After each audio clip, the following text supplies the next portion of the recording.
சிங்கள மக்கள் தெரிவு செய்பவர்களை தமிழர்கள் ஆதரிப்பதில்லை, அல்லது தமிழர்கள் ஆதரித்தவர்களை சிங்கள மக்கள் தெரிவு செய்வதில்லை. இதுவரை இலங்கை அரசியல மிக முக்கியமாக தீர்மானித்து வந்த இனவாதம் இப்பொழுது இந்த தேர்தலில் தலையெடுக்க முடியாத நிலைமையில இருக்கு. இன்றைக்கு தமிழ் மக்களும் சிங்கள மக்களும் ஒரே போக்குல சிந்திக்கிற அளவுக்கு நிலைமை வந்திருக்கா. இனவாத அரசியல் தான் நாட்டின் தேசிய வளத்தை வீணடிப்பதற்கு காரணமாயிருந்து. தேசியம் பேசிய ஆட்கள் அல்லது புலி தேசியம் பேசியவர்கள் இன்றைக்கு பெரும்பாலும் பொது வேட்பாளருக்காகத்தான் நிற்கின்றார்கள். அதாவது தமிழ் தரப்பு கிட்டத்தட்ட ஜேவிபியை கையழுவிய விட்டுட்டு தேர்தல் முடிவுக்கு பிறகு, அதாவது செப்டம்பர் 21ஆம் தேதி தேர்தல்னா 22ஆம் தேதி மற்றும் ஒரு களம் ஒன்று, போர்க்களம் ஒன்று திறக்கும் என்று சொல்றீங்க. அடுத்த அரசாங்கத்தை அமைக்கிறதுக்கான மக்களின் ஆதரவை வச்சிருக்கணும்ன்றத ப்ரூவ் பண்றதுக்கான தேர்தலை தவிர இவியல் நாட்டில பாலந்தேனும் மூட பண்ணணும்ன்ற எந்த நம்பிக்கையும் இல்லை. தோழர் சிவலிங்கத்தினுடைய வாக்கு யாரு? என்னுடைய வாக்கு. வணக்கம் தேசம் நேயர்களே, இன்று மற்றொரு நேர்காணலில் அரசியல் விமர்சகரும் இலங்கை புலம்பெயர் அரசியல் சூழலில் நன்கு அறியப்பட்ட ஆய்வாளரும் தோழருமான சிவலிங்கம் அவர்களை சந்திக்கின்றோம். வணக்கம் சிவலிங்கம் தோழர். வணக்கம் ஜெயபாலன். தேச நெட் சார்பாக என்னை அழைத்தமைக்கு முதலில் நன்றி. என்னடா இந்த இலங்கை ஜனாதிபதி தேர்தல்ல கடந்த தேர்தல்களை பார்த்தா கூட நாங்கள் இந்த தமிழ் மக்களுடைய தெரிவும் சிங்கள மக்களுடைய தெரிவும் வெவ்வேறாகத்தான் இருக்கிறது. சிங்கள மக்கள் தெரிவு செய்பவர்களை தமிழர்கள் ஆதரிப்பதில்லை, அல்லது தமிழர்கள் ஆதரித்தவர்களை சிங்கள மக்கள் தெரிவு செய்வதில்லை. இந்த ஜனாதிபதி தேர்தலில் இது எப்படி அமையும் என்று நினைக்கிறீர்கள்? அதே போக்குல தான் இந்த தேர்தல் போகின்றதா, அல்லது அதுக்கு சற்று மாறுபட்டதாக இருக்கும் என்று நீங்க நினைக்கிறீங்களா? இந்த முறை தேர்தல் பல விதங்கள்ல ஒரு வித்தியாசமான புறச்சூழல்ல தான் நடக்குது. குறிப்பா இதுவரை இலங்கை அரசியல மிக முக்கியமாக தீர்மானிச்சு வந்த இனவாதம் இப்பொழுது இந்த தேர்தலில் தலையெடுக்க முடியாத நிலைமையில இருக்கிறது. இரண்டாவது, நாட்டினுடைய பொருளாதார வீழ்ச்சிக்கு இனவாதமும் ஒரு காரணம் என்பது சிங்கள மக்களால நன்கு உணரப்பட்டிருக்கு. அதாவது நாட்டின் தேசிய வளங்கள் தேவையில்லாமலே 30 வருட கால போருக்கு பிரியமாக்கப்பட்டிருக்கு. அப்ப இந்த அரசியல்வாதிகள் இந்த டாலர் நெருக்கடி, பொருளாதார நெருக்கடிக்கு அரசாங்கங்களை குறை கூறினாலும் இந்த இனவாத அரசியல் தான் நாட்டின் தேசிய வளத்தை வீணடிப்பதற்கு காரணமாயிருந்திருக்கு. இது நீங்க சொல்றது சரியாக இருந்தாலும் இன்றைக்கு தமிழ் மக்களும் சிங்கள மக்களும் ஒரே போக்குல சிந்திக்கிற அளவுக்கு நிலைமை வந்திருக்கா?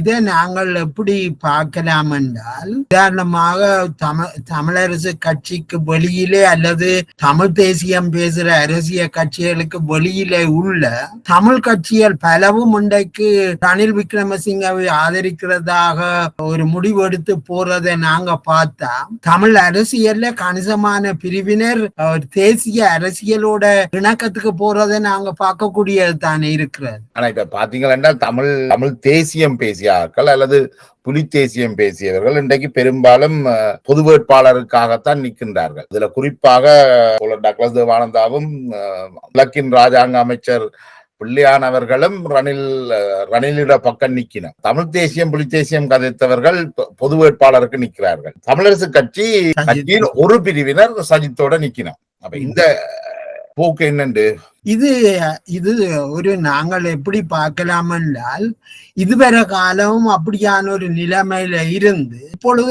ஒரு டிரான்சிஷன் என்று சொல்லுவோமே, ஒரு மாற்றத்தை நோக்கி ஒரு இடமாறு கால ஒரு நிலைமைக்குள்ள போய்கொண்டிருக்கணும். அதால தான் கணிசமான பிரிவு நாங்கள் அது சரிபிள்ளைக்கு அப்பால சிங்கள அரசியல் கட்சிகளோட இணக்கத்துக்கு போற நிலைமை இருக்குது. அப்ப இதுல இப்ப உதாரணத்துக்கு தமிழரசு கட்சிக்கு கூட இந்த ஜனாதிபதி தேர்தலில் யாரு ஆதரிக்கிறன்றதுல 2 தெரிவை வச்சிருந்திருக்கணும், அனுரவோ சஜித்வன். அப்ப இதுல இருந்து தெரியுது தமிழ் அரசியல்ல இந்த 3 பேர் ஒரு முக்கியமான போட்டிக்குள்ள இருக்கேக்குள்ள சிங்கள அரசியலுக்குள்ள குழப்பம் வந்திருக்கு, தமிழ் அரசியல்லையும் குழப்பம் வந்திருக்கு.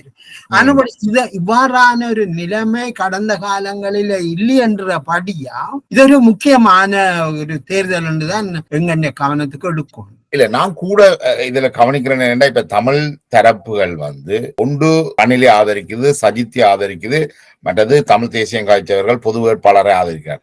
அதாவது தமிழ் தரப்பு வந்து கிட்டத்தட்ட ஜேவிபியை கைகழுவியே விட்டுட்டு ஒரு சிறுபான்மையினர் வாக்கு அவர்களுக்கு இருக்கு. இப்ப வளமையாகவே தேர்தல் மக்களுடைய தெரிவுக்கு மாறாகத்தான் அங்கால சிங்கள பகுதியில மக்களுடைய தெரிவு அமைகிறது. இது என்ன சந்திரிகா குமாரதுங்காவுடைய 1994 தேர்தல் மட்டும்தான் தமிழ் மக்களும் சிங்கள மக்களும் கிட்டத்தட்ட ஒரே ஒருவரை வாக்களித்து கொண்டு வந்தார்கள் சந்திரிகாவை. இதைத்தான் நான் அதுல அப்படி ஒரு தன்மை இருக்கா?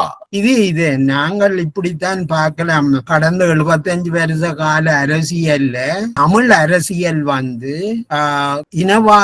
இனவாத சக்திகளுக்கு எதிரான ஒரு நிலைப்பாடு தான் எடுத்திருக்கணும். ஜேஆருக்கு எதிராக போயிருக்கணும், பிரேமதாசாவுக்கு எதிராக போயிருக்கணும், இறுதி காலத்தில மஹிந்தாவுக்கு எதிராக போயிருக்கணும். அப்ப சிங்கள பகுதிகளில் இனவாத சக்திகளோட இனங்காட்ட முடியாத நிலைமைக்கு அவையால் போயிருக்கு. அதாலதான் மஹிந்தக்கு யார் ஆதரவோ அவர்களுக்கு எதிராக நின்றிருக்கு, ஜேஆருக்கு ஆதரவோ அவர்களுக்கு எதிராக இருந்திருக்கு. ஆனால் இந்த வரலாறும் அனுபவங்களும் போரின் பின்னணிகளும் தமிழ் மக்கள் மத்தியிலும் ஒரு அரசியல் புதிய பார்வை ஒன்றை தள்ளி இருக்கு. நாங்கள் அதில் ஏன் இல்லை என்றால் நாங்கள் இன்றைக்கு இந்த தமிழ் கட்சிகளுக்குள்ளேயே இந்த தேர்தல் சம்பந்தமா ஒரு குழப்பம் பெற வேணும். கடந்த காலங்கள்ல தெளிவா யாருக்கு மஹிந்தாவுக்கு எதிராக நிக்கிறாரோ அவருக்கு வாக்களிச்சவை. ஆனா இப்ப 3 பேர் தேர்தல்ல போட்டியிடக்குள்ள அவைகள் வந்து ஒரு சிங்கள அரசியலும் குழப்பத்துக்கு தானே இருக்குது. நீங்கள் ஊடகங்கள் எடுத்து பார்த்தா சிங்கள மக்களும் பாதிக்கு பாதி தங்கள் எந்த கட்சிக்கு ஆதரவுன்றத சொல்ல தவித்து கொண்டுதானே வரையணும். அவைகளுக்கும் ஒரு இடைஞ்சல் இருக்குது, அது தெளிவா சொல்றது. அப்ப இது சிங்கள மக்களுக்கு அதுதான் நிலவரம்னா தமிழ் மக்களுக்கு இதை விட ஒரு சிக்கலான நிலைமையில இருக்குது. இப்ப இலங்கையில வந்து கடந்த அடுத்த 2 ஆண்டுகளுக்கு இந்த கடனை திருப்பி கொடுக்க தேவையில்லை என்ற ஒரு ஒப்பந்தம் ஒன்று இருக்குது. தற்போது இலங்கை கடனை திருப்பி கொடுக்கல. ஆனா இந்த தேர்தல் முடிந்து அடுத்த ஒரு சில ஆண்டுகள்ல இந்த கடனை திருப்பி கொடுக்க வேண்டிய சூழல் ஒன்று வரப்போகுது. யார ஆட்சிக்கு வந்தாலும் இலங்கை ஒரு பொருளாதார நெருக்கடியை சந்திக்க போகுது. அப்ப அந்த அடிப்படையில வைத்து பார்க்கக்குள்ள இலங்கை வாழ் மக்களுடைய தெரிவு இதாக இருக்க வேண்டும் என்று நீங்கள் கருதுகிறீர்கள்? இது ஒரு முக்கியமான கேள்வி. 2027 ஆண்டு முடிவு வரும் வரையும் இந்த கடன் இடைநிறுத்தம் செய்யப்பட்டிருக்கு. அதுல இருந்து அப்ப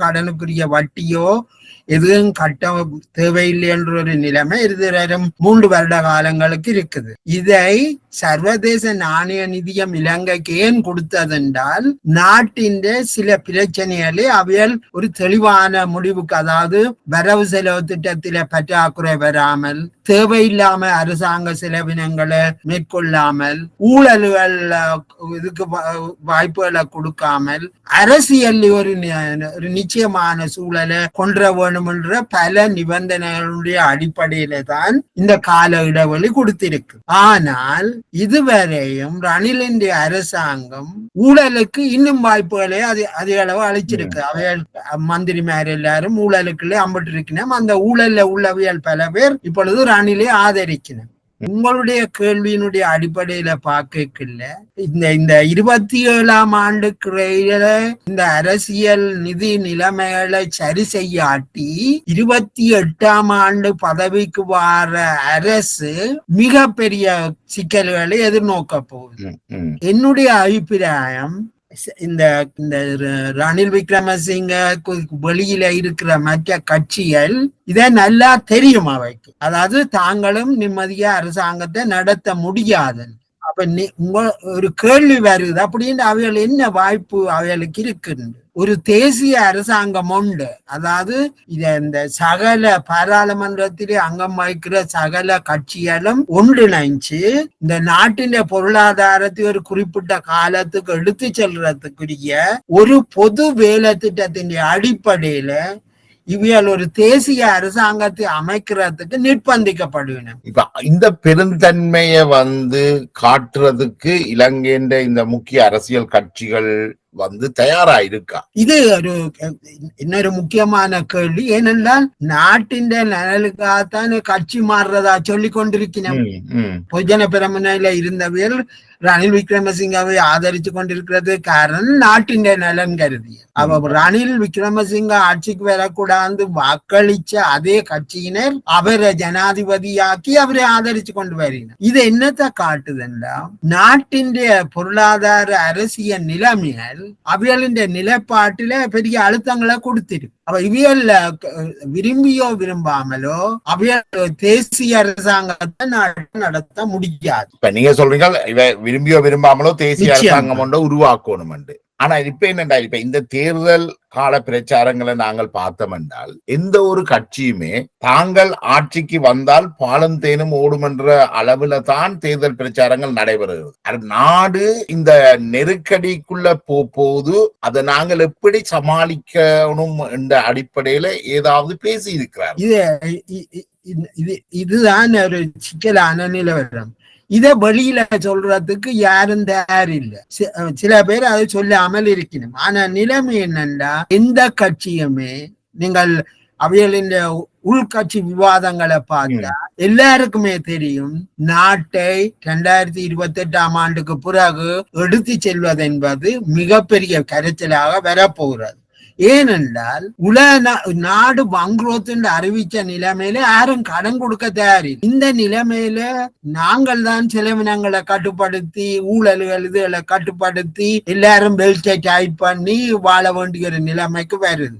ஆனபடியினால் இன்றைக்குள்ள சூழல்ல இந்த ஜனாதிபதி தேர்தல் எப்படி பார்க்கலாம் என்றால் யார் அடுத்த அரசாங்கத்தை அமைக்கிறதுக்கான மக்களின் ஆதரவை வச்சிருக்கணும்ன்றத ப்ரூவ் பண்றதுக்கான தேர்தலை தவிர இவியல் நாட்டில பாலும் தேனும் ஓட பண்ணணும்ன்ற எந்த நம்பிக்கையும் இல்லை.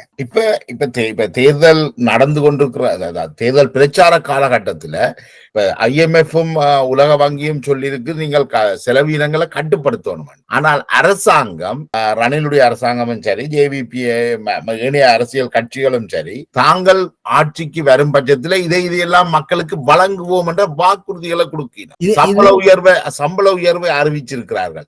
இது எவ்வளவு முட்டாள்தனமானது அல்லது எவ்வளவு பொய்யானது? இது உண்மையில மக்களை ஏமாத்துற அரசியல். வளமையா தேர்தல் அரசியல் எவ்வளவு பொய்யலும் ஏமாத்துகளும் வருமோ அவ்வளவும் எல்லா கட்சிகளும் சொல்ல தொடங்கி இருக்கு. விதிவிலக்கு இல்ல, ஒரு கட்சிகளும் விதிவிலக்கு இல்ல. இதுல JVP உட்பட அவையெல்லாம் ஏனென்றா நாட்டின் பொருளாதாரத்தை வளர்க்கிறதுக்குரிய திட்டங்கள் இல்லாம மக்களுக்கு அது அறம் இது அறம் என்று சொல்ல முடியாது. ஆனால் இங்க என்ன அடுத்த இது என்றால் இந்த சஜித் பிரேமதாசவையோ அல்லது அனுரகுமாரவையோ கேட்டால் எப்படி உங்களுக்கு அந்த இதுகள் எல்லாம் கொடுக்கறதுக்கு காசு கிடைக்கும் என்று கேட்டு அவ சொல்லினும் இந்த வெளிநாட்டு வங்கிகளை பதுக்கி வச்சிருக்கிற காசை எடுப்போம், இந்த ஊழல் பெருச்சாளிகள் சொத்துக்களை பறிப்போம். இதுகள் எல்லாம் சொல்றதுக்கு அழகு, வாக்குகளை எடுக்கிறதுக்கு மக்களை உற்சாகப்படுத்துறதுக்கு தேவைப்படலாம். ஆனால் இதுவரையில எந்த நாடும் வெளிநாட்டுல பதுக்கி வச்ச காசை எடுக்கிறதுக்குரிய அந்த அளவுக்கு உறவுகளை வச்சிருக்கல வெளிநாடுகளோட. ஆனபடியா இது ஒரு சிக்கலான நிலைமை. ஆனால் இந்த தேர்தலுக்கு பிறகு பல நெருக்கடிகள் இருக்குது. இந்த நெருக்கடிகளின் அடிப்படையில தான் நான் நினைக்கிறேன் எல்லா கட்சிகளுக்கும் தெரியும் தங்களால் எதுவும் செய்ய முடியாது. ஆனபடியா சாத்தியமான கட்சிகள் எல்லாம் ஒன்று சேர்ந்து பொது வேலை திட்டத்துக்கு கீழே மக்களுக்கு சொல்ல போயினோம், இதுதான் நெருக்கடியா இருக்கு, நாங்கள் அதை தீர்க்கிறதுக்கு எங்களுக்கு கால அவகாசம் தர வேணும், இந்த மாதிரி பிரச்சனைகள் விலைவாசிகள் உயரலாம், வேலை இல்லா பிரச்சனைகள் வரலாம், ஆக்களை குறைக்க வேண்டி ஏற்படலாம், அது எல்லாத்தையும் எப்ப சொல்லுவினோம்டா இந்த தேர்தலுக்கு பிறகுதான். இப்ப நீங்க சொல்ற தேசிய அரசு என்றது பாராளுமன்ற தேர்தலுக்கு பிற்பாடு வரலாம். ஆனால் இன்றைக்கு ஜனாதிபதி தெரிவுன்றது ஒரு நபர் தெரிவு செய்யப்பட போகிறார். விரும்பியோ விரும்பாமலோ ஒருவர் தெரிவு செய்யப்பட போகிறார். அவர் தெரிவு செய்யப்பட்டால் அவர் பெரும்பாலும் இந்த பாராளுமன்றத்தை கலைப்பதற்கான வாய்ப்பு தான் கூடுதலாக இருக்கும். அப்ப இந்த பாராளுமன்றத்துல தங்களுடைய கட்சியினுடைய பலத்தை அவர் காட்ட வேண்டும். அது தவறுற பட்சத்துலதான் நீங்கள் சொல்கின்ற தேசிய அரசு அமையும். அப்படியா? இதுல ஒன்று என்னண்டா, இப்ப நீங்கள் குறிப்பிட்ட மாதிரி ஜனாதிபதியா வந்தவர் அடுத்த நாள் பாராளுமன்றத்தை கலைக்க கூடும் என்று நீங்க சொல்றீங்க. நான் இன்னொரு பிரச்சனைய சொல்றேன். அதாவது பாராளுமன்ற தேர்தலை நடத்துவதற்கான பணம் இன்னும் ஒதுக்கப்படையில. அப்ப எங்க தேர்தலை வைக்கிறது? அப்ப ஜனாதிபதி தேர்தலுக்கு பிறகு இருக்கிற பாராளுமன்றத்தை கூட்டி வரவு செலவு திட்டத்தை நிதி அமைச்சர் கொடுத்து அந்த பாராளுமன்றம் அடுத்த தேர்தலுக்கான செலவினங்களை அங்கீகரித்தால் மட்டும்தான் தேர்தலுக்கான வாய்ப்பு இருக்கு. ஆனபடியா சஜித்தோ அனுரவோ ஜனாதிபதியா வந்த பிறகு பாராளுமன்றத்தை கலைக்க முடியாது. நீங்கள் தெளிவா நிலைமையில பார்த்தால், ஏனென்றால் வரவு செலவு திட்டம் இல்லை, அது காசு ஒதுக்கே இல்லை. அப்படி என்றால் ஆற்ற உதவிகளுக்கு தேவைப்படும். ஆனா இலங்கையுடைய ஜனாதிபதி என்பவர் அதீத அதிகாரங்களை கொண்டவர் தானே. அதற்கு பாராளுமன்றத்தை மீறி அதை செயற்படுத்த முடியும் தானே? இல்ல, முடியாது. ஏனென்றா பாராளுமன்றம் தானே நிதிக்கான அங்கீகாரத்தை வழங்க வேணும். பாராளுமன்றத்தின் நிதி அமைச்சர் தானே அந்த பட்ஜெட்டில தேர்தலுக்கான நிதி ஒதுக்கீட்டை செய்யணும். அப்ப அவர் ஒரு அமைச்சரவையை கொண்ட ஜனாதிபதிக்கு பாராளுமன்றத்தை கலைக்கின்ற அதிகாரம் இருக்கின்ற பொழுது நாட்டுல அந்த வரவு செலவு திட்டத்தையோ அல்லது நிதி ஒதுக்கீட்டையோ அவரால் செய்ய முடியும் தானே? அவரால் செய்ய இயலாது. அதாவது ஜனாதிபதி பாராளுமன்றத்தின் ஒத்துழைப்போட தான் வரவு செலவு திட்டத்தை நிதி ஒதுக்கீடு பாராளுமன்றத்தின் கையில இருக்கு. அதாவது ஜனாதிபதி புதிய அமைச்சரவையை தோற்றுவிக்கணும். அதாவது தேர்தலுக்கு பிறகு புதிய அமைச்சரவை ஒன்றை தோற்றுவிக்கணும். எங்க இருந்து அந்த அமைச்சரவையை கண்டுபிடிக்கணும் என்றால், இந்த 225 பேர்ல இப்ப இருக்கிற அந்த பொதுஜன பிரமுன ஆதரவோடு தான் செய்யணும். சரி, வச்சு கொள்ளுவோம். அந்த ஆதரவு இல்லாட்டிலும் ஜனாதிபதிக்கு அதிகாரம் இருக்குது ஒரு அமைச்சரவையை உருவாக்குறது. அப்படி என்றால் ஜனாதிபதியாக தெரிவு செய்யப்பட்ட அவற்றை பாராளுமன்ற உறுப்பினர் பதவி இல்லாமல் போகும். தேசிய மக்கள் சக்திக்கு 2 பாராளுமன்ற உறுப்பினர்கள். அதுக்கு பிறகு அனுரவின் இடத்துக்கு அவர்கள் அடுத்து வந்த பிரதிநிதியை கொண்டு 3 பேர். அப்படி என்றால் 25 மந்திரிகள் செய்கிற வேலையை ஜனாதிபதி 3 பேரிட்டையும் கையளிக்கணும். அது சாத்தியப்படாத அரசியல். அப்படி என்ன நடக்கலாம் என்றால், இல்ல அந்த 3 மந்திரிகளுக்கும் இருக்கக்கூடிய ஒரே வேலை அடுத்த பாராளுமன்றத்தை தேர்தலை நடத்துறதாக மட்டும்தான் இருக்கு. கேள்வி பாராளுமன்ற தேர்தலை நடத்துறதுக்கு நிதி எங்க இருந்து எடுக்கிற? பாராளுமன்றம் தானே, நிதி அமைச்சர் தானே ஒரு வரவு செலவு திட்டத்தை கொண்டு அதுல தேர்தலுக்கான நிதியையும் ஒதுக்கணும். அப்ப இதுல பிரச்சனை என்னன்னா, அவர் பாராளுமன்றத்தை கலைச்சார் என்றால் மந்திரி சபையும் இல்லை. அப்ப தேர்தலுக்கு போறதுக்கு நிதி இல்லை. அப்ப ஒரு அரசியல் நெருக்கடி கொண்டு வரப்போகுது. ஒரு கான்ஸ்டிடியூஷனல் கிரைசிஸ் ஒன்று எதிர்பார்க்கலாம் நாங்கள். ஆனால் அவர்கள் அந்த நிலைக்கு போக மாட்டேன். உண்மையா தேசப்பற்றுள்ள கட்சிகள் என்றால் தங்களுடைய கட்சியின் அதிகாரத்தை எதிர்பார்த்து ஒரு தேசிய நெருக்கடி ஒன்றுக்கு தள்ள மாட்டேன். அவை என்ன செய்வினம் என்றால், நான் அதைத்தான் சொன்னேன், அவைகள் ஒரு தேசிய அரசாங்கம் ஒன்றை அமைக்கிறதுக்கான முயற்சிக்குள்ள ஈடுபடுவினம். அந்த பிரச்சனையில தமிழரசு கட்சியோ அல்லது தமிழர் தலைப்பில இருக்கிற கட்சிகளும் அஜித் தலைமையில நாங்கள் இதை ஜனாதிபதியா வச்சு கொண்டு பார்த்தால், அல்லது அதே மாதிரி சஜித்துக்கு வந்த நிலைமை இருக்கு. அப்ப இவையால் என்ன செய்வினம் என்றால், சஜித்தின் ஆதரவை கேட்கக்கூடும். மற்றது பொதுஜன பெரமுனையில இருக்கிற தேசிய சக்திகள், அதாவது நாட்டின் எதிர்பார்க்கிறவையல் தங்களுடைய அரசியல் நலன்களை விட்டுட்டு ஒரு அரசாங்கத்தை அமைச்சு, தேசிய அரசாங்கம் ஒன்றை அமைச்சு, இது எல்லாம் ஒரு தேசிய அளவிலான ஒரு நல்லெண்ணத்தை உருவாக்குறதுக்கான உள்ளடக்கம் இந்த கட்சிகளுக்கு இருக்கணும். என்னுடைய எதிர்பார்ப்பு ஐக்கிய தேசிய முன்னணி, அதாவது சஜித் தலைமையிலான சமகி ஜனபலவேகி அல்லது தேசிய மக்கள் சக்தி அன்ற தலைமையிலான கட்சியினர், இவர்கள் இவ்வாறான ஒரு நெருக்கடியை அவர்கள் உணரினம். ஆனா அவைகள் இப்ப சொல்ல மறுக்கிறதுக்கு காரணம், இந்த தேர்தலிന്റെ முடிவிலே எவ்வளவு வீதம் தங்களோட நிக்கிறதுல இருந்துதான் அவையின் விட்டு கொடுப்பு தொடங்கி. அப்ப இந்த தேர்தல் முடிவுக்கு பிறகு, அதாவது செப்டம்பர் 21ஆம் தேதி தேர்தல்னா 22ஆம் தேதி மற்றும் ஒரு களம் ஒன்று, போர்க்களம் ஒன்று திறக்கும் என்று சொல்றீங்க.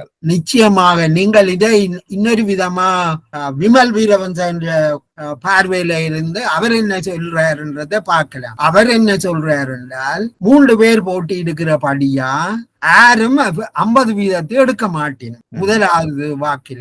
அப்ப 2வது 3வது தெரிவுக்கு போய்க்குள்ள அந்த கவுண்டிங் அந்த எண்ணிய எடுக்கிற காலம் 2-3 நாள் சென்றால் அது ஒரு பெரிய ஒரு நெருக்கடியான காலகட்டத்தை இது விமல் வீரவன்சன் கதையை சொல்றேன். அதுல என்ன நடக்கும் என்றால் தேர்தல் ஆணையம் வச்சுக்கொள்வோம் ரணில் வந்துட்டாருன்னு சொல்லிட்டு, அப்படி என்றால் சஜித் மற்ற அனுரா தலைமையிலான கட்சியினர் நிச்சயமாக ஏதோ ஒரு சுத்தமாத்த நடந்திருக்கின்ற ஒரு பிரச்சனைக்கு அவைகள் போவின். அப்ப நாட்டில ஒரு அதிகார நெருக்கடிக்கான சூழல் ஏற்படும். அது இராணுவ தலையீடு, போலீஸ் தலையீட்டுக்கான வாய்ப்புகளை அதிகரிக்கும். இதுவும் ஒரு நியாயமான ஒரு புறச்சூழல் தெரியுது எங்களுக்கு. ஏனென்றால் ரணில் விக்ரமசிங்க அவர்கள் தேர்தலை, அதாவது உள்ளூராட்சி தேர்தலில் ஒத்திவைச்சார், மாகாண சபைகள் தேர்தலை ஒத்திவைச்சார், பிறகு சொன்னார் பணம் இல்லை என்று, பிறகு சொன்னார் இல்லை நிர்ணயம் செய்ய வேணும் என்று, மற்றது ஜனாதிபதி தேர்தலை கூட கடைசி வரையில் நடக்குமா நடக்காதா என்கின்ற சந்தேகங்களோட கொண்டு வந்தார். இதெல்லாம் எங்களுக்கு தெரியுது ஏதோ ஒரு நெருக்கடியான சூழலை நோக்கித்தான் இவைகள் தள்ளி கொண்டு போவினோம். குறிப்பா ரணில் விக்ரமசிங்க இந்த தேர்தல்ல பெரும்பாலும் தோல்வி அடைவார் என்றது ஓரளவு உறுதிப்படுத்தப்பட்ட சூழல் ஒன்று இருக்க தெரியுதா? ஆமா ஆமா, தற்போது கருத்து கணிப்புகளை பார்க்கல தெரியுது ரணில் 3ஆம் நமல் 4ஆம் இடங்கள்ல தான் இருக்கணும் என்றது தெரியுது. ரணில் நமல் ஆகிய 2 பேரும் ஒரு அதிகார வர்க்கத்தின் ஒரு பிரிவினர். இவையல்ல தங்கன்ற தோல்விய லேசா விட்டுட்டு போக மாட்டினோம். ஏனென்றா அவைகளின் நலன் முக்கியமான, அவைகள நியாயமான முதலீடுகளை நாட்டில செய்திருக்கணும். அவைகள் ஊழல்கள்ல ஈடுபட்டிருந்த நிலைமையிலையும் உள்நாட்டிலேயும் வெளிநாட்டிலேயும் நியாயமான முதலீடுகளை செய்திருக்கணும். ஏனென்றா தாங்கள் தொடர்ந்து பதவியில இருக்கலாம் என்ற ஒரு நம்பிக்கையில தான் இது எல்லாத்தையும் கட்டி கொண்டு வந்தது. இப்ப நாடு ஒரு நெருக்கடியான நிலைமையில போய் மக்கள் இவியலுக்கு எதிராக போய்க்குள்ள இந்த தேர்தல் முடிவுகள் ஒரு சாதகமான நிலைமையை ஏற்படுத்தும் என்றதை எங்களால எதிர்பார்க்க முடியும். அடுத்தது இன்னொரு சிக்கலும் இருக்கு என்றால், இன்றைக்கு நாங்கள் இலங்கையுடைய மக்கள் என்ன விரும்புகிறார்கள் என்றதிலும் பார்க்க சர்வதேச அரசுகள், அதாவது இந்த மேற்கு நாடுகள் அமெரிக்கா, பிரிட்டன் மற்றும் ஐரோப்பிய நாடுகள் என்ன விரும்புகின்றன என்றது தெற்காசியாவில மிக முக்கியமாகப்படுது. பாகிஸ்தானில் இம்ரான்கான் பதவி நீக்கப்பட்டது, பங்களாதேஷ்ல பிரதமர் பதவி நீக்கப்பட்டது, இது எல்லாத்தையும் பார்க்கின்ற பொழுது இலங்கையில தங்களுக்கு உகந்த ஒருவரை கொண்டு வருவது ரணில் விக்ரமசிங்கவை மீண்டும் இருத்துவதில் தான் இந்த சர்வதேசத்துக்கு ஒரு அனுகூலம் ஒன்று இருக்குது. அப்படி நீங்க நினைக்கிறீங்களா? அப்படியான ஒரு நிலைமை இருக்கா? அப்படியா? அவையல்ல விரும்பலாம், ஆனால் மக்கள் அதுக்கு தயாராயிருக்கணும் என்றால் அதுதானே. என்னதான் இருந்தாலும் பங்களாதேஷில உள்நாட்டு நெருக்கடியை ராணுவம் போலீசின் தலையீட்டுடன் ஏற்படுத்தித்தான் ஹசன் அவர்களை நாட்டை விட்டு துரத்த வேண்டி வந்தது. இவ்வாறான நிலைமை இப்ப தேர்தல் நடக்கிற நேரத்திலே அதை செய்ய முடியல. ஆனால் இதுல ராணுவம் போலீஸ் எல்லாம் எந்த பக்கம் போயினம், மக்களுக்கு எதிராக போவினமா அல்லது மக்களுக்கு சார்பா போவினமோன்ற பல கேள்விகள் இருக்குது. நீங்கள் சொல்ற மாதிரி சர்வதேச தலையீடு ஏற்கனவே இருக்குது. இவர்களின் பணங்கள் வெவ்வேறு கட்சிகளுக்கு போயிருக்குது. அதாலதான் இந்த நெருக்கடிகள் வந்திருக்கு. இப்போ உதாரணத்துக்கு அவர்கள் சொல்லுகிறார்கள், அமெரிக்க தூதுவர் அவ இப்பவும் இலங்கையில இருக்கிறான். அவக்கு பதிலா ஒரு தூதுவர் வந்த பிறகும் அவ ஜனவரி மாதம் வரையும் அங்க இருப்பான். இப்ப அவையண்ட கேள்வி, அவ ஏன் அங்க நிக்கிறான்? அப்ப இது எல்லாத்தையும் பார்க்கல ஏதோ ஒரு நெருக்கடிக்கான வாய்ப்புகள் அங்க தென்படுவது. முக்கியமா இந்த தேர்தல் எப்படி இருக்குன்றால் அதிகார வர்க்கம் ஒரு பக்கமும் சாமானிய மக்களுடைய நலன் மற்ற பக்கமாக ஒரு மோதல் ஒன்றுக்கான. இதை நாங்கள் 2004 நினைக்கிறோம். தேசிய அரசாங்கம் அமைந்த பொழுது டொனி பிளேயர் பிரித்தானிய பிரதமர் இலங்கையில 2 வாரம் விடுமுறையில இருந்திருக்கிறார். இது இந்த சர்வதேசம் இலங்கை ஒரு சிறிய நாடாக இருந்தாலும் அதனுடைய புவியியல் ரீதியான காரணங்களுக்காக ஒரு மிக முக்கியத்துவத்தை பெறுது இல்ல? ஆமா. இதுல நாங்கள் பார்க்க வேண்டியது என்னன்னா, இந்தியா சீனா நெருக்கடிகள் இலங்கைக்குள்ள இருக்குது, இந்தியாவுக்கு பின்னணியில அமெரிக்கா இருக்குது.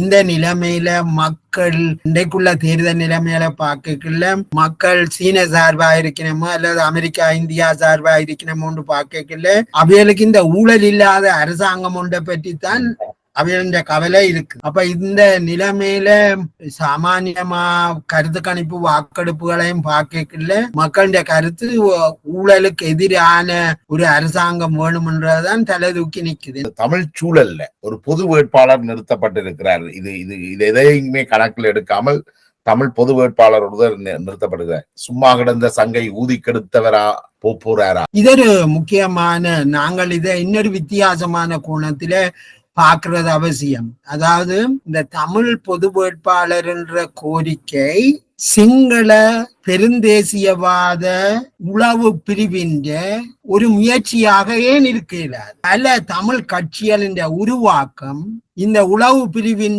உதவியோட தான் வந்திருக்குது. தமிழ் அரசியல்ல நீங்கள் சில கட்சிகளை எடுத்து பார்த்தா அவையல் திடீரென்று தலைவராக்கி அவையல்கிட்ட பெருந்தொகை பணங்களும் போய் அவையல் இன்றைக்கு ஒரு பிரிவின் தலைவரா மாறுறதுக்கான வாய்ப்புகள் எல்லாமே இது சிங்கள பெருந்தேசியவாதத்தின் சூழ்ச்சி அரசியல் தான். நாங்கள் இப்ப என்ன செய்யறோம்ல, தமிழ் பொது வேட்பாளரால அவர்களுக்கு என்ன நன்மை கிடைக்க போகுது? இதுதான் முக்கியமானது. அதாவது தமிழ் மக்கள் இன்றைக்கு தேசிய அரசியல்ல மிக முக்கியத்துவம் வாய்ந்த தேர்தலாக இந்த ஜனாதிபதி தேர்தல் இருக்கேக்குல்ல அவைகள் உள்நோக்கி தாங்க மாத்தி இருக்கணும். உதாரணத்துக்கு இன்றைக்கு இந்த கட்சிகளின் கவனம் முழுக்க தமிழரசு கட்சியின் தீர்மானம், தமிழரசு கட்சிக்குள்ள நடக்கிற நெருக்கடிகளை பற்றி தான் தமிழ் அரசியல் பேசுதே தவிர அது தேசிய அளவில் ஏற்பட்டு வர மாற்றங்களை பற்றி தமிழ் மக்கள் மத்தியில் எடுத்து செல்ல தயாராக. சிங்கள அரசியலுக்கு என்ன தேவை என்றால் குழந்தை பிள்ளைக்கு ஒரு டோயை கொடுத்து அது தண்டை பாட்டுக்கு அதை விளையாட விட்டால் அவைகள் கணிசமான வாக்காளர் சிங்கள அரசியலை தீர்மானிக்கிற நிலைமையில இருந்து அவைகளை வேற கவனத்தை செலுத்த பார்க்க. இப்ப நாங்கள் கூட இதுல எந்த கட்சி நன்மை பெறுதுன்னு நீங்க நினைக்கிறீங்க? இதுல இந்த சிங்கள பெருந்தேசியவாதம் தான் நன்மை பெறுது, குறிப்பிட்ட கட்சி அல்ல. அது பெருந்தேசியவாதத்தின் அரசியல்ல சிறுபான்மை தேசிய இனங்கள் தங்களுக்குள்ள மோதிக்கொண்டிருந்தால்தான் அவை தங்களுடைய அரசியலை நியாயமா நடத்தி கொண்டு போகல, தங்களுடைய விருப்பப்படி. ஆமா, இல்லாட்டி இந்த சிறுபான்மை தேசிய இனங்கள் சிங்கள அரசியலின் எதிர்காலத்தை தீர்மானிக்கிற நிலைமைக்கு போனால் அவைகளின் நலனுக்கு அது ஆபத்தா இருக்கு. இப்ப நீங்கள் சொல்றதின்படி தமிழ் பொது வேட்பாளர் என்றது ஒரு ரணில் சார்ந்தவருடையோ சஜித் சார்ந்தவர்களுடையோ திட்டமிடல் அல்ல, சிங்கள பேரினவாதத்தின் திட்டமிடல் என்று சொல்றீங்க. நிச்சயமாக அது வெவ்வேறு வடிவங்கள்ல வரலாம். அதாவது உதாரணத்துக்கு ஒரு சிங்கள ஊடகம் ஒன்றில இப்படி ஒரு கேள்வி கேட்கப்படுது.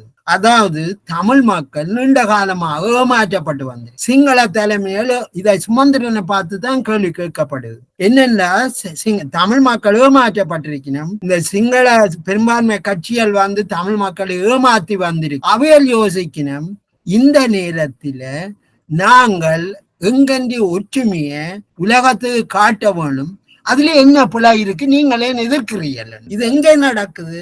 சிங்கள ஊடகத்தில சிங்கள ஊடகவியலாளர் சுமந்திரனை பார்த்து கேட்கிறார். அப்ப இந்த நிலைமைய நீங்க பாத்தீங்கன்றால் இந்த மாதிரியான ஒரு கேள்வி சிங்கள ஊடகத்தில தமிழர்களுக்கு சார்பான கேட்கிற ஒரு கேள்வி அல்லவே இது என்னத்தை காட்டுது என்றால் தமிழர்கள் இப்பொழுது ஒரு பொது வேட்பாளரை கொண்டாடுறது சிங்கள அரசியலுக்கு உகந்ததா இருக்குது. ஆனபடியாத்தான் அதுல ஒரு நியாயம் இருக்குன்னு அவைகள் காட்ட பார்க்கணும். அப்ப இதுல இருந்து நாங்கள் என்ன எங்களுக்குள்ள உள்ள பிரச்சனை என்றால் தமிழ் அரசியல் சக்திகள் அல்லது ஊடகங்கள் எங்களுக்கு இருக்கிற இந்த சூழ்ச்சியை சொல்லாமல் தனிநபர் மோதலா மாற்றி இருக்கணும். சுமந்திரனுக்கு எதிரா, சாணக்கியனுக்கு எதிரா, டாக்லஸுக்கு எதிரா, அப்படி ஒவ்வொருத்தரும் தனிப்பட்டவர்களுக்கு எதிராக இந்த கதையை கட்டி தமிழ் அரசியலை உள்நோக்கிய பார்வைக்குள்ள தள்ளி இருக்கணுமே தவிர இதன் பரந்த தாக்குதல், பரந்த தாக்கங்கள் இதை பற்றி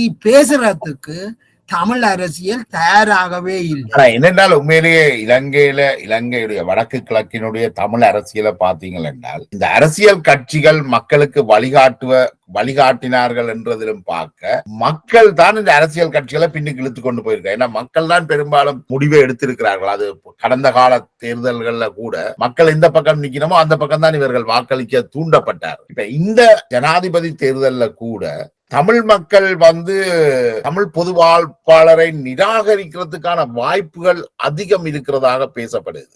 அது பற்றின உங்களோட பார்வை என்ன? இது ஒரு முக்கியமான கேள்வி. இதை நீங்கள் அதாவது நான் ஆரம்பத்தில சொன்னது போல இந்த மும்முனை போட்டி இருக்கிற நிலைமையில சிங்கள அரசியல்ல எவ்வளவு குழப்பம் இருக்குதோ அதே அளவு குழப்பம் தமிழ் அரசியல்லையும் இருக்குது. உதாரணத்துக்கு தமிழரசு கட்சிக்குள்ள ரணிலுக்கு பதிலாக தேசிய மக்கள் சக்தி, அன்றா தலைமையிலான தேசிய மக்கள் சக்தி, சஜித் தலைமையிலான ஐக்கிய மக்கள் சக்தி ஆகிய ரெண்டையும் தெரிவு செய்து அதில் ஒன்றைத்தான் ஆதரிக்க போயிருக்கு. அப்ப இதுல இருந்து தெரியுது தமிழ் மக்களுக்குள்ள இருக்கிற அரசியல் உணர்வுகள் தான் இந்த கட்சிக்குள்ள அது விவாத பொருளா மாறி இருக்கு.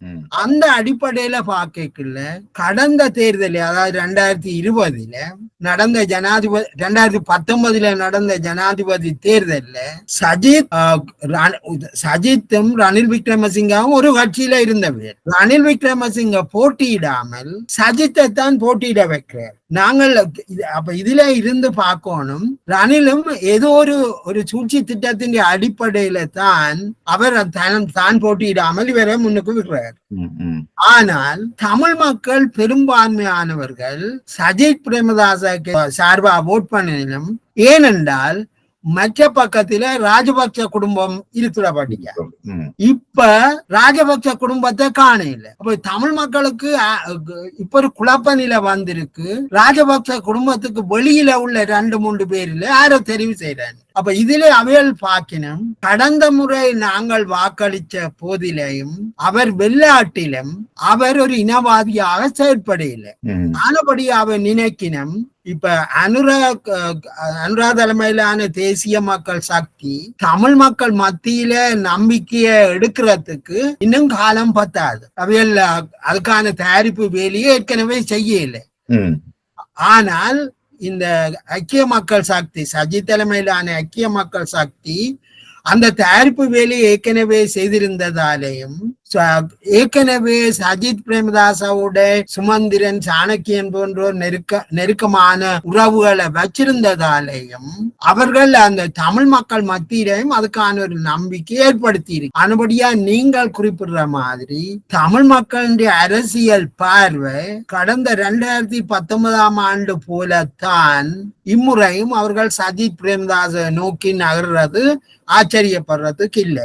இப்ப இந்த ஜனாதிபதி தேர்தலில் இந்த பொது வேட்பாளரை உருவாக்குற திட்டம் ஒரு ரணிலுக்கு சார்பான ஒரு திட்டமாக, என்றால் சஜித்துக்கு போக வேண்டிய வாக்குகளை அல்லது ஐக்கிய மக்கள் சக்திக்கு கிடைக்க வேண்டிய வாக்குகளை திசை திருப்புறதுக்கு, அதாவது ரணில் தனக்கு ஆதரவாக வராவிட்டாலும் பரவாயில்லை, தனக்கு எதிராக போகக்கூடாது என்று திசை திருப்புறதுக்கான ஒரு திட்டமாகவும் இதை பார்க்கலாமா? நிச்சயமாக அப்படித்தான் நாங்க பார்க்க வேண்டி இருக்குது. ஏனென்றால் மறைமுகமாக அந்த மாதிரியான ஒரு அரசியல் ஒன்றுதான் இங்க உள்ளூர நடந்து கொண்டிருக்கு. எங்களாலே அதை அடையாளப்படுத்த முடியாட்டிலும், இப்ப உதாரணத்துக்கு நாங்கள் ஒரு கேள்வி எழுப்பின, பாராளுமன்ற தேர்தலையும் இப்படி ஒரு நிலைப்பாட்டையே இவர்கள் எடுக்கலாது. அதாவது அண்மையில வெளிவந்த செய்திகளை பார்க்கின்ற போது சுரேஷ் அதாவது இன்றைக்கு இந்த பொது வேட்பாளர், தமிழ் பொது வேட்பாளர்கள் ஆதரிக்கின்ற பெரும்பாலான பாராளுமன்ற உறுப்பினர்களுக்கு ரணில் விக்ரமசிங்க நிதியில் இருந்து கோடிக்கணக்கான பணம் கைமாறப்பட்டிருக்கு. ஸ்ரீதரன், செல்வம் அடைக்கலநாதன், சித்தார்த்தன், தமிழ் தேசிய மக்கள் முன்னணி, தேர்தலை பகிஷ்கரிக்க கோருகிற தமிழ் தேசிய மக்கள் முன்னணி இந்த தேர்தலில் இருந்து தமிழ் மக்களை ஒதுங்க சொல்லி இவர்களுக்கு நிறைய பணம் கொடுக்கப்பட்டிருக்கிறது, கோடிக்கணக்கில். அப்ப இது ரெண்டுக்கும் தொடர்பு இருக்கு. அப்ப இருக்கலாம். ஆனா நாங்கள் இதை கூட இதுல என்ன இன்னொரு முக்கியமான கேள்வி என்றால், அபிவிருத்திக்குண்டுதான் அந்த நிதி கொடுக்கப்பட்டிருக்கு. அவைகள் தேர்தல் காலத்தில் ஏன் கொடுக்கப்படணும் என்று இருக்குது. அதுதான் அந்த முக்கியமான கேள்வி. ஆனால் இவைகள் அந்த காசை அதாவது இந்த அபிவிருத்திக்கு கொடுத்த காசு இவர்கள் தங்கண்டி அபிவிருத்தி வேலை திட்டங்களை கொடுக்கலதான் அதுக்குரிய நிதி கொடுப்படும். அதிலே அவைகள் அதாவது இந்த கான்ட்ராக்டர் மேருக்கு கொடுக்கறதுல இருந்து அவர்கள் வேற வேற விதமா அதுக்குரிய காசுகளை எடுத்துக்கொள்ளல. ஆனால் இதை ரெண்டு விதமாகவும் விவாதிக்கலாம். ஒன்று, ஒரு பாராளுமன்ற உறுப்பினர் அரசாங்கம் அபிவிருத்திக்கு நிதியை கொடுக்குது, அவர் அதை எடுக்கிறதுல என்ன தவறு இருக்குன்னு ஒரு கேள்வி வரல. நீங்கள் கேட்டது போல அதே தேர்தல் காலத்துல மட்டும் இது கொடுக்கப்படலாம் என்றால் அது ஒரு குறிப்பிட்ட சில பாராளுமன்ற உறுப்பினர்களுக்கு மட்டும்தான் கொடுக்கப்பட்டிருக்கு. ஆனா இதுல என்னென்னா சிங்கள பகுதியிலையும் எதிர்கட்சி ஆக்களும் எடுத்திருக்கணும். ஆனபடியா உதாரணத்துக்கு ஆஷா டி சில்வா இப்படி ஆனவியல் எல்லாரும் 60 கோடி 70 கோடி ரூபாவை எடுத்திருக்கணும். ஏனென்றா அவைகளுக்கும் வேற வழியிலே அபிவிருத்தி நிதிக்கு தேவையான. அப்ப இதுல ரெண்டு விதமான விவாதங்களும் இருக்கு. ஆனா இதுல ஒரு அரசியல் இருக்குன்றதுல நாங்கள் கவனமா இருக்கணும். குறிப்பா தமிழ் அரசியல் இன்றைக்கு ஒரு ஊழல் அரசியலுக்குள்ள போட்டுது. இந்த பணப்பட்டியலை உதாரணத்துக்கு சொன்னா பாராளுமன்றத்தில வாக்கெடுப்பு நடத்தப்படுது. டலசலக பெருமாவுக்கும் ரணில் விக்ரமசிங்காவிற்கும் பாராளுமன்றத்தில வாக்கு எடுக்கப்படுது யார் ஜனாதிபதியா வர வேணும். ஆனால் அதுக்கு முதல் ஒரு வாரத்துக்கு முதல் டலசலக பெருமா போய் ராசம்பந்தன் அவர்களை சந்திச்சு கதைச்ச போது ராசம்பந்தன் அழகர் பெருமாக்க சொல்லி இருக்கிறார், நீ ஒரு இனவாதி அல்ல, நீ உனக்கு ஊழலுக்கும் சம்பந்தம் இல்லை, நாங்கள் முழுமையா தீர்மானிச்சிருக்கிறோம், உன்னைத்தான் ஆதரிக்கிறது. அப்ப அழக பெருமா என்ன சொல்றாருண்டா, இது எனக்கு ஜனாதிபதியா வந்த மாதிரி இருக்கு. ஏனென்றா ஒரு முக்கியமான ஒரு சிரேஷ்ட அரசியல் தலைவர் எனக்கு இப்படி சொல்லி இருக்கிறார். ஆனா அதுக்கு பிறகு டலசக பெருமா கேள்விப்படுது, இதுக்கு பிறகு என்ன உனக்கு வாக்கு குறைஞ்சது, அவருக்கு 134 உனக்கு 77 ஏன்னு கிடைச்சது. அவர் சொல்றார், இந்த இடைக்காலத்தில கன பேர் காசு வாங்கிட்டு. அப்ப பத்திரிகையாளர் கேட்கணும், அப்ப நீங்களே யார் அதுக்கு, நீங்கள் ஒரு நாட்டின் முக்கியமான ஜனநாயகத்தை நேசிக்கிறவரால் இந்த ஊழல் விவகாரத்தை நீங்களே வெளியில சொல்றீர்கள் இல்லையா? அவர் அதுக்கு சொல்றார், இப்ப ரணில் ஜனாதிபதியா இருக்கிறபடியா ஆட்சி தலைவரை நான் ஊழல் குற்றச்சாட்டுகள் சொல்லி அரசியலை குழப்ப விரும்பல. அவர் 22ஆம் தேதி பதவியில இருந்து போனார் என்றால் நான் அதை விவரமா சொல்லுவேன். அப்ப இதுல இருந்து என்ன, ஆனால் ரணில் விக்ரமசிங்க சொல்றார், தனக்கு வாக்களிச்ச தமிழ் அரசியல்வாதிகளை பார்த்து சொல்றார், எனக்கு நீங்கள் உதவி செய்ததுகளை எனக்கு தெரியும். இதுல இருந்து என்ன தெரியுதுன்னா தமிழ் அரசியல்ல ஊழல் நிறைஞ்சு போயிருக்கு. நாங்கள் இதுகளை எல்லாம் கண்மூடிக்கொண்டு தமிழ் தேசியம் பேசிக்கொண்டு பொது வேட்பாளர் கதை சொல்றது எல்லாமே இது ஒரு வகையில யாருக்கோ துணை போற அலுவல் என்றதை நீங்க தெளிவா பார்க்கணும். அரங்கம் இணையதளத்திலே நிறைய இது சம்பந்தமாக எழுதி இருக்கிறீங்க. அதுல ஒரு விஷயம் அடுத்த தேசிய அரசு அமைகிற பட்சத்துல நீங்க குறிப்பிட்டது போல இந்த ஜனாதிபதிக்கு தேர்தலுக்கு மறுநாள் அல்லது அதை தொடர்ந்து அமைய போற தேசிய அரசுல தமிழரசு கட்சி தனியாக வெளியில நின்று ஆதரிக்காது அமைச்சு பதவியையும் பெற்றுக்கொள்ள தயாராக இருக்கும் என்று. ஆமாம், இது ஒரு முக்கியமான அம்சம். நீங்கள் இதை நான் என்ன மாதிரி பாக்குறேன் என்றால், கடந்த காலங்கள்ல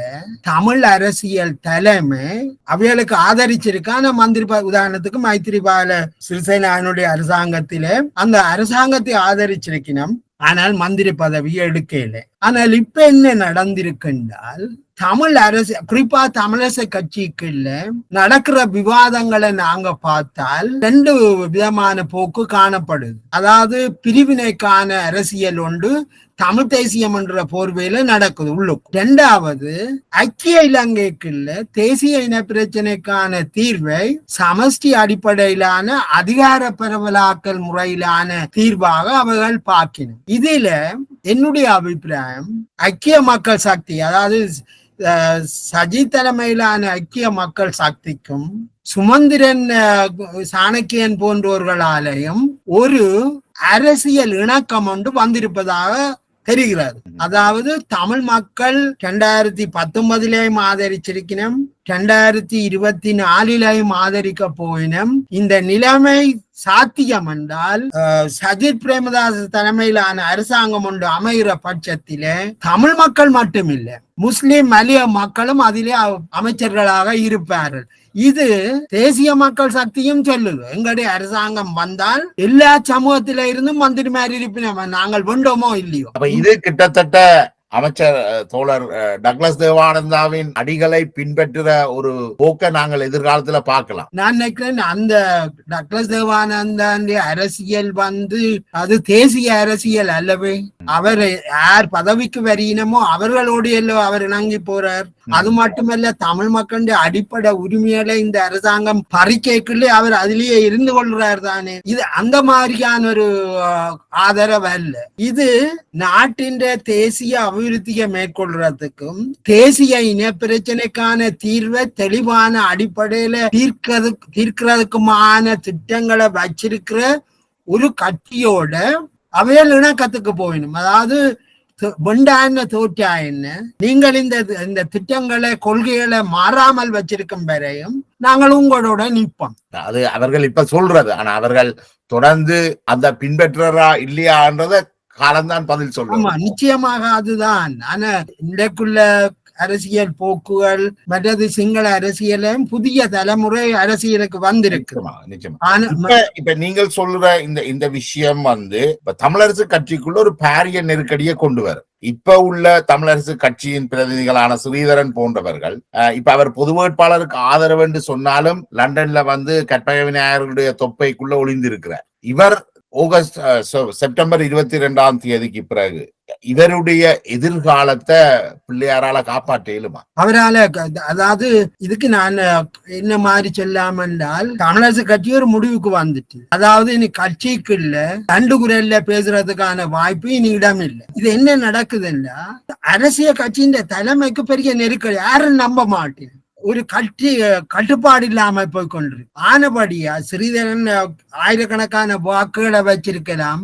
ஆனால் கட்சி கட்டுப்பாட்டை மீறினால் அவையால் வெளியில போறதுக்கான ஒரு நிர்பந்தத்தை அவை எதிர்நோக்கினோம். இது என்னத்தில தெரியுது என்றால், முஸ்லிம் காங்கிரஸ் இப்பொழுது தெளிவாகவே சொல்லிட்டு, இனி இந்த கண்டபடி குரங்கு மாதிரி தொத்தி திரிகிற அரசியல்வாதிய யாரும் எங்கட கட்சியில இனிமேல் இருக்கலாது. இதுதான் இன்றைக்கு தமிழரசு கட்சிக்கு மேற்பட்டிருக்கு. தமிழரசு கட்சி ஒரு காலகட்டத்துல அனந்திய கட்சியில இருந்து நீக்கிறது.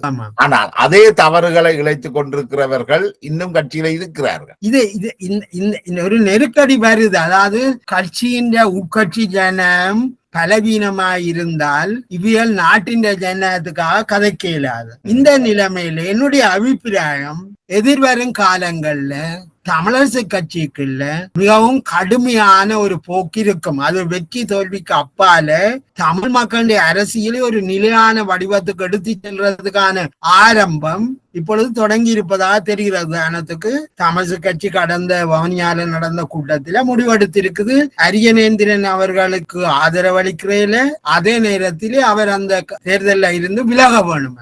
அதே நேரத்தில் வேறு பலருக்கு கொடுத்திருக்குது, நீங்கள் கட்சிக்கு விளக்கம் கொடுக்கணும் என்று கேட்டிருக்கு. இதெல்லாம் உங்களுக்கு தெரியும்.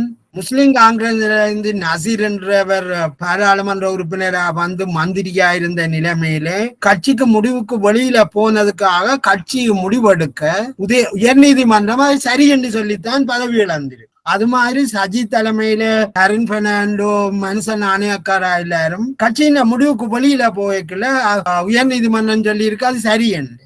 இப்ப இதுதான் நிலைமை.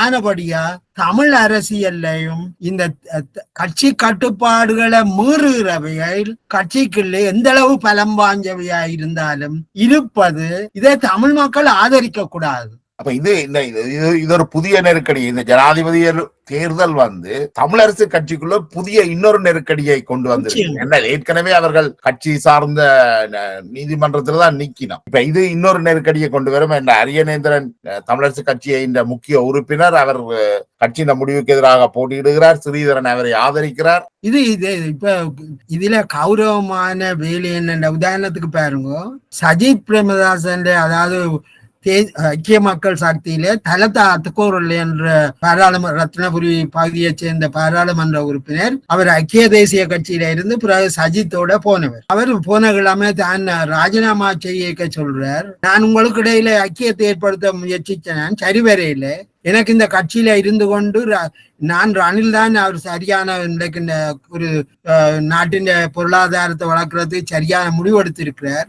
ஆனால் என்னால முடியலே. ஆனபடியா நான் பாராளுமன்ற உறுப்பினர் பதவியில இருந்து ராஜினாமா செய்து அவர் இப்போ ஒதுங்கி நிற்கிறார். இதுதான் கௌரவமான அரசியல். இதைத்தான் சிறிதரன் செய்யும். தமிழரசு கட்சியில போட்டி போட்டு பிறகு பொது வேட்பாளரை கட்சிக்கு விரோதமா முடிவெடுத்தால் கௌரவமான வேலை பாராளுமன்ற உறுப்பினர் பதவியை ராஜினாமா செய்து போட்டு அடுத்த தேர்தல்ல அவரை விருப்பமான கட்சியில போட்டியிடுறதுதான் ஒரு ஜனநாயக அடிப்படையிலான தெரிவா இருக்க முடியும். இந்த மாதிரி சந்தர்ப்பவாத அரசியலை ஒரு கட்சிக்குள்ள இருந்து கொண்டு, அதுவும் அந்த கட்சியின் தலைவரா இருந்து கொண்டு கட்சியை கேள்வி கேட்கிற ஒரு நிலைமை வரும் என்றால் இது தமிழரசு கட்சிக்கு அல்ல பிரச்சனை, தமிழ் மக்களுடைய அரசியலுக்கு ஒரு பிரச்சனை. நாங்கள் அதை புரிஞ்சு கொள்ளாட்டி, அதாவது தமிழ் மக்கள் தமிழ் மக்களுடைய எதிர்காலத்துக்கு சவாலா இந்த நிலைமையால் இருக்குமெண்டா நாளைக்கு எல்லா கட்சியும் அங்கத்தவரா வந்த பிறகு காசை வாங்கி கொண்டு வேற கட்சிக்கு போக நாங்கள் 5 வருஷம் வரும் வரையும் காத்திருக்க வேண்டிய அப்படி இருக்கையில. இப்ப இந்த நெருக்கடி தமிழ் மக்களுக்குள்ள எப்படி ஒரு நெருக்கடி இருக்குன்னா, தமிழ் இலங்கையில் உள்ள வடக்கு கிழக்கில் வாழ்கின்ற தமிழ் மக்கள் ஒரு அரசியல் பின்பற்றுதலை செய்கின்றார்கள். அதே நேரம் அதுக்கு முற்றிலும் மாறாக இலங்கைக்கு வெளியே புலம்பெயர்ந்து வாழ்கின்ற தமிழர்கள் ஒரு அரசியலை செய்கின்றார்கள். இப்ப இதுக்குள்ள இடையில மாட்டுப்பட்டிருக்கிறோம் இந்த தமிழ் தேசிய பாராளுமன்ற உறுப்பினர்கள், தமிழ் அரசியல் பாராளுமன்ற உறுப்பினர்கள். இது ஒரு முக்கோண பிரச்சனையாகத்தான் இது இருந்து வருகிறது, ஒரு முக்கோண காதல் ஆக இருந்து வருகிறது.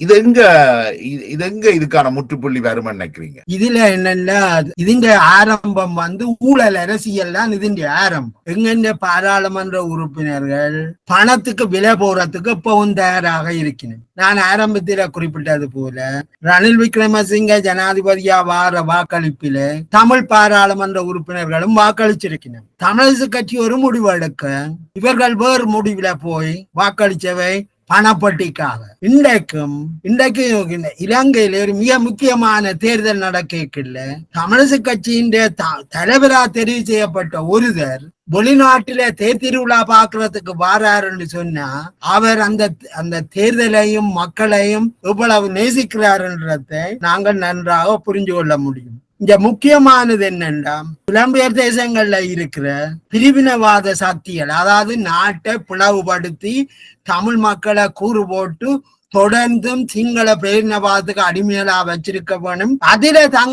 தங்களை பிரிவினவாத அரசியலை செய்ய வேணும் என்ற இந்த சந்தர்ப்பவாத அரசியல் சக்திகள் என்ற கையுக்குள்ள இந்த பணப்பட்டியலை தேடி திரிகிற அரசியல்வாதிகள் அம்பிட்டு இருக்கணும். இவர்களுக்கும் அரசியலுக்கும் எந்த சம்பந்தமும் இல்லை. தமிழ் மக்கள் அரசியல் ரீதியாக மிக தெளிவாகவே போய்கொண்டிருக்கிறது எங்களால பார்க்கக்கூடியதாயிருக்கு. ஆனபடியா ஊடகங்கள்ல இருக்கிற நாங்கள் எங்கென்ற கடமை என்னண்டா இதை வேறுபடுத்தி காட்டுறது எங்கென்ற தலையாய கடமை.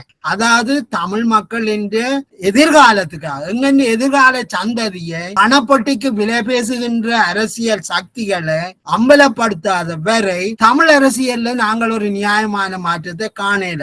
நீங்கள் குறிப்பிடுற மாதிரி இந்த வெளிநாடுகளுக்கு வந்திருக்கிற இந்த சக்திகள் எல்லாமே தமிழரசு கட்சிக்குள்ள பிரிவினையை ஊக்குவிக்கிற சக்தியாக ஒருத்தர் இருப்பார் என்றால் அவர் கட்சியில இருந்து விலகிறதை தவிர வேற வழி இல்லை. இப்படி கட்சிக்கே இருந்து தமிழ் மக்களின் நியாயமான அபிலாஷைகளுக்கு துரோகம் செய்கிற மாதிரியான இந்த சக்திகள் பணப்பட்டியலுக்கு விலை போற இந்த சக்திகளை மக்கள் இனங்காணுவதும் இவர்களை அரசியல் போக்குடம் இல்லாமல் பண்றதும் அவைகளின் கடமை.